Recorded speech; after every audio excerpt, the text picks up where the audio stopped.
Our final guest has gained international recognition as an author, professor, and speaker. Please join me in welcoming to the stage Dr. Tariq Ramadan.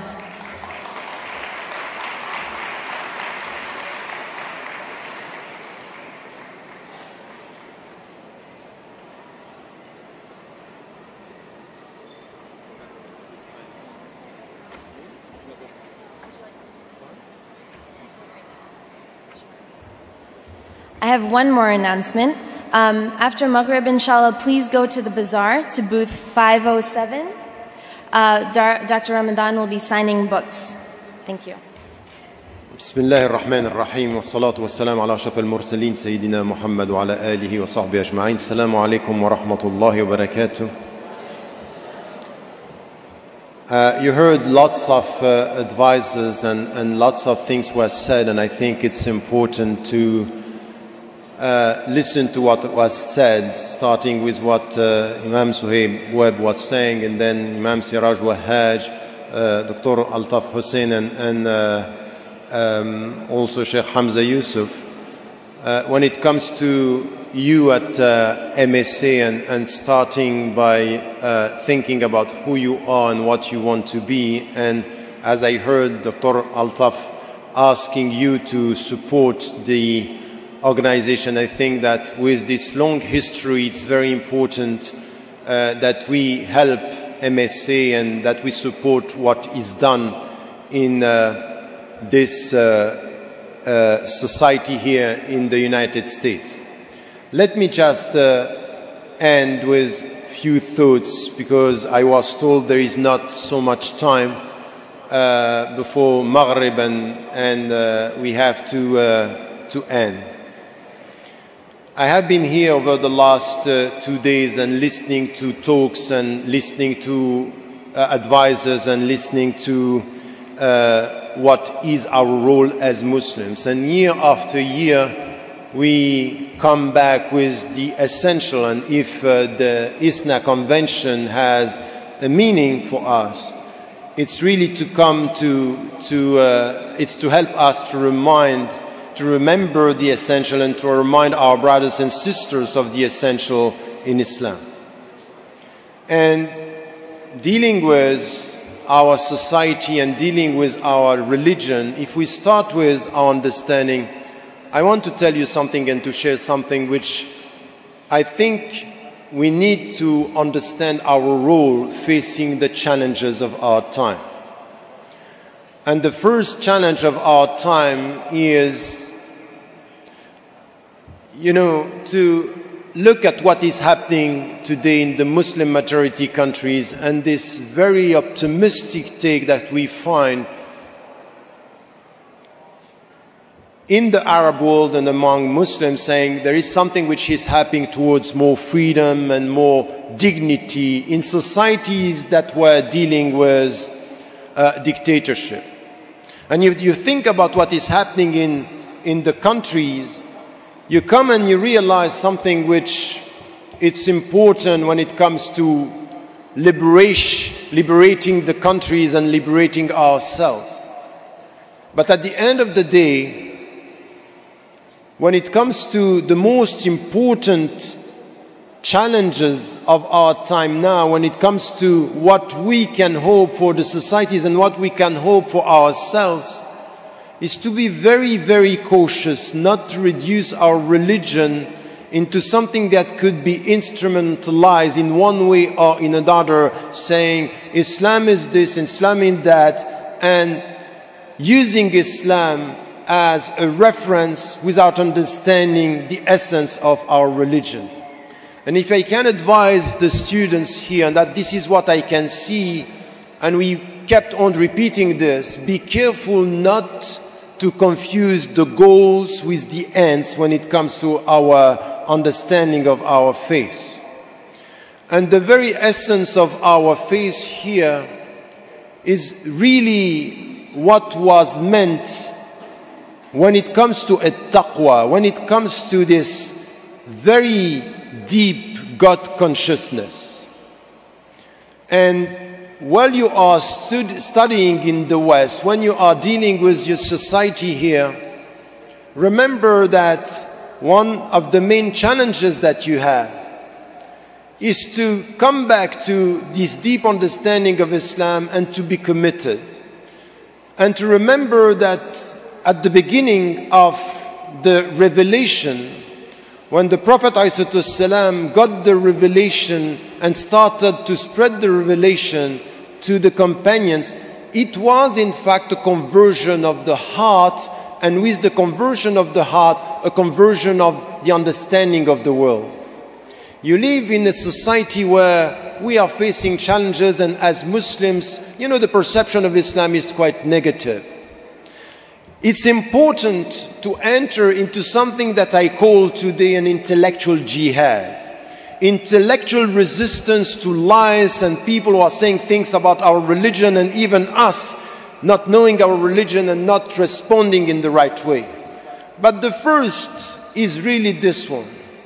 Be careful in this society, because you are on the defensive, to confuse between the means and the ends, and to keep on trying to be acknowledged by the people as good Muslims, as good citizens, forgetting what it means first for you to be a good person, a dignified person.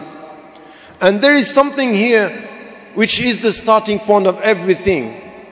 When Allah subhanahu wa ta'ala called the Prophet ﷺ, and he started by telling him the very essence of things, he told him about أعوذ بالله من الشيطان الرجيم بسم الله الرحمن الرحيم اقرأ باسم ربك الذي خلق. This very beginning, it's read, meaning there is a message that you have to read and you have to understand. It's a new way to look at the world. It's a new way to look at yourself. It's a new way to look at the hierarchy. It's the new way to look at the people around you, your parents, your friends, and more importantly, the poor people. In fact, the conversion is the first enemy and potential enemy that you have in this world is yourself. The first person that you have to question as to his or her intention is yourself. So calling to at-tawheed meant from the very beginning, be careful with everything which has to do with the shirk al-khafi, which is associating to Allah secondary things that you are attracted by. Of course, it's power. Of course, it's money. Of course, is the world and your status in the world. And if you are in this society in the United States, be careful. Even within academia for the students, you be attracted by knowledge, by titles, by being called so and so. And remember, one day you will come alone. وَكُلُّهُمْ آتِيهِمْ يَوْمَ الْقِيَامَةِ فَرْدًا, without title, with nothing but your deeds, what you have done, who you are, and the essence of your life. Be careful, there are traps and danger in this purification process. And the starting point of our religion is to understand the meaning of La ilaha illallah. You keep on repeating. You keep on repeating Ayat al-Kursi, and Ayat al-Kursi is protecting you from anything which is bad. Allahu la ilaha illa huwa al-hayyul qayyum, meaning I start with Allah and He's the one who is not going to die. I'm going to die. And my understanding is that He knows everything. Alimul ghaybi wa shahada. He knows what I am showing and He knows what I'm hiding. But the point is this one. Be in this society agents of this meaning of life. By starting with yourself. Struggling against your ego, struggling against people taking the means for the ends. And there is one starting point. Remember in Surah Al-Fajr. And this is something which has to do with the conversion. You look at the world in a new way, in a new contemplative way. That the world is sending you messages as to the meaning of your life. سَنُرِيهِمْ آيَاتِنَا فِي الْآفَاقِ وَفِي أَنفُسِهِمْ. The ayat, the signs of the God's presence are in the horizons and in yourself. And there is a sign. And the sign is, tell me today, in your life as American, as the country which is perceived as the richest country in the world, where you have so many things, and you read the Quran, and the starting point of the conversion, when Allah subhanahu wa ta'ala is calling the Prophet ﷺ and telling all the Muslims, all the people who are listening, كلا بل لا تكرمون اليتيم ولا تحاضون على طعام المسكين, meaning be careful. The test of your faith is the way you are with the poor people, is the way you are with the excluded people in this society. Tell me how much you think about the poor, I will know how much you think about Allah. This is the conversion of your heart. This is where, as Americans, you should be the conscience of this country as students, not by being as good as them intellectually, but reminding them of the essential things of life. If you are the first and spreading around dictatorship to protect your democracy, so your democracy is nothing as for the dignity of human being. This is where, as Muslims, you have to be the voice for the voiceless of this country, but not only in political terms, in dignified terms. وَلَقَدْ كَرَّمْنَا بَنِي آدَمَ, every human being. And please, not only the Muslims. Don't look at where are the Muslims for me to protect karamat al-insan. No, the problem is, and the point in the Quran is, وَلَقَدْ كَرَّمْنَا بَنِي آدَمَ, all the human beings are dignified, and we have to be in our societies. If you want to be an added value in this society, let the people feel it, not by always talking about Islam and protecting the rules of Islam, but starting with the very essence. If I believe in Allah, if I understood Allahu la ilaha huwa al-hayyul qayyum, I understand this, I should be close to the human dignity. And the human dignity is, in the United States of America, to be able to say this. And it means, if you are serious about this, to start with yourself. The purification of the ego, the starting point of our revelation was very much that. Was very much starting by liberating your ego, helping the poor people.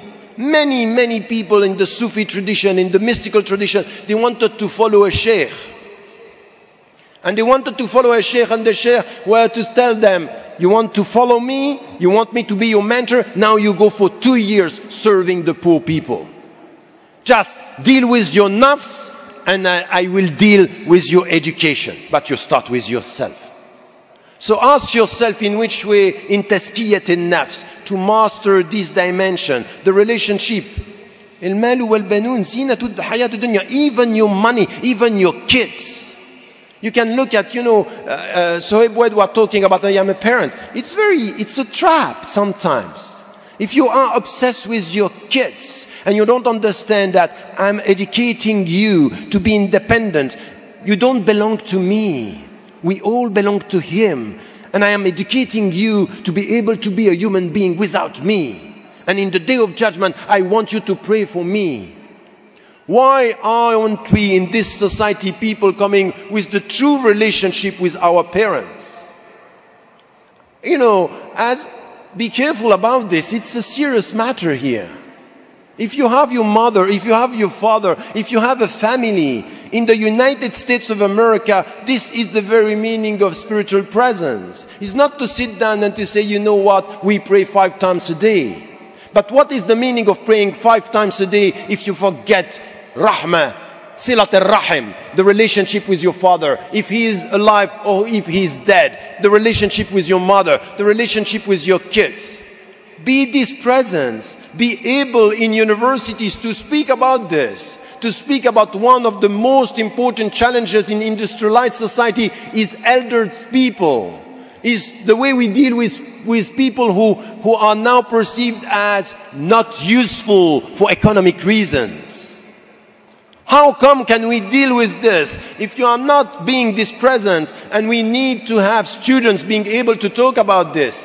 Karamat al-insan, the poor people, the eldest people in this society. Remind the people around you of the essential principles of life. If I don't care about the old people, if I don't care about the poor people, what is the meaning of my faith? What should I be in this society? What is my contribution?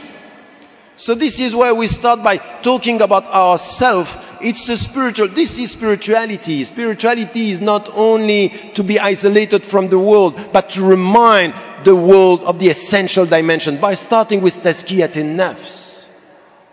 You know, when you have the Prophet ﷺ saying, "Inna hadha al-Qur'an nazala bihuzn," this Quran was revealed with sadness, and pushing us to think about this sadness.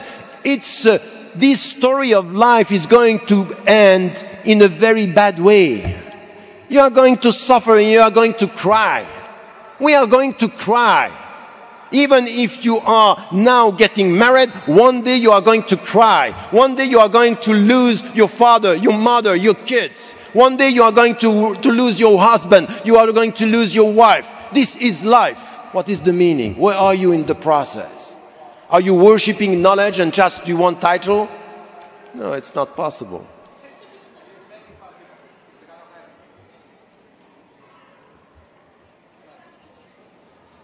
Anyway, this is something which I think it's important in the way we have to deal with our presence here. And the last point that I wanted to make, which is following in all this, which has to do with the way we deal with our spirituality and our presence. I kept on repeating, and I really think that MSA should be and not only all of us here, please, for the sake of our community, for the sake of our consistency with our values, there are three fields where we have to work from our spiritual dimension. What I'm talking, and karramna bani Adam, we have to understand three fields that are important. The first is a serious matter, and I keep on repeating this every year I come. Please, brothers and sisters, you need to launch a jihad against racism within our community and within this society. It's a jihad against racism. It's a jihad against anything which has to do with differentiating. No, it's serious here. It's within your family, with your parents, with your kids. The way you deal with the African American, with the Latinos, with even the converts. Why do you think Sohaib Webb is keep on repeating the fact that he is a convert? Because there is a serious problem with the way Muslims are looking at the convert as second-class Muslims. We have this obsession. Sometimes when the convert is a sheikh, he's the best. So we idealize him. And if he's an ordinary Muslim, he's the worst, because he's still too much an American to be a good Muslim. This is not fair. You know, we had one Muslim, after 2 weeks of being a Muslim, because he was a great philosopher in his previous life, the Muslims were asking him fatwa. 2 weeks after he became a Muslim. Because we like fame. We don't respect taqwa. You have anonymous Muslim, they are much better than me who was born a Muslim. Can you just imagine what is the rahmatullah on someone that he's giving him this faith after he was born in a non-Muslim family? For us it's great. So we have to act against racism in all these dimensions. The second thing, and it's serious also in our campuses, please be serious about the role of our sisters in the coming years, about justice and equality within our community. All the studies, all the figures are showing today that the driving force of the Muslim organizations are much more sisters than brothers. So now we have to stop being very apologetic, resisting and responding to the non-Muslims by saying we don't have a problem with women. We have to be serious. And my advice to my sisters, please stop the victim mentality, stand up, find the brothers who are on the same understanding, with the same understanding, and now this is the time where we have to work together. It's not women against men, it's us together in the name of Islam. And this is a challenge. The last thing that I wanted to tell you, because today there was something about Syria, please, in the United States of America, what Sohaib was saying and what this was repeated by Hamza Yusuf and also by all the speakers, in fact, is be for the others. And be for the others is not, do not please forget your brothers and sisters that are suffering around the world for political reasons, tortured in this country. In this country. You have people who are in jail. They don't know why they are in jail today. It's only because their name, or they are African American or Latinos, or their name is Muhammad or Abdullah. They are in jail. We don't know why. If you are not courageous enough to be vocal and to stand up in the name of the dignity of this country as American and as Muslims and as people of principles, I think you are not doing the right thing. So it means about what is happening, the domestic policy, but also about the international policy. Please never give up on international justice, on the dignity of the people in Africa, in Palestine, in Syria. Please don't be shy, don't be absent. What the American society needs is people with wisdom, with commitment, who are talking and speaking the truth. So this is from acting against your ego to acting for the justice and acting for justice for others. This is what I hope could come from MSA. Be, please, humble with Allah, courageous with human beings, inshallah. Wallahu a'lam wa a'la wa ahkam. Wassalamu alaikum wa rahmatullahi wa barakatuh.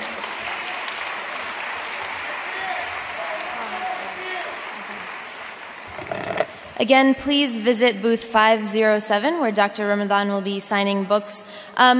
For Dr. Ramadan and the rest of the scholars, can we just get one beautiful, resounding takbir right now? Thank you all for attending. Thank you to all of our speakers. Thank you to all of our volunteers. Thank you for supporting the oldest Muslim organization in America. If for whatever reason you are unable to give tonight, you may donate by visiting our website at msanational.org. Jazakumullahu khairan. Wassalamu alaikum wa rahmatullah.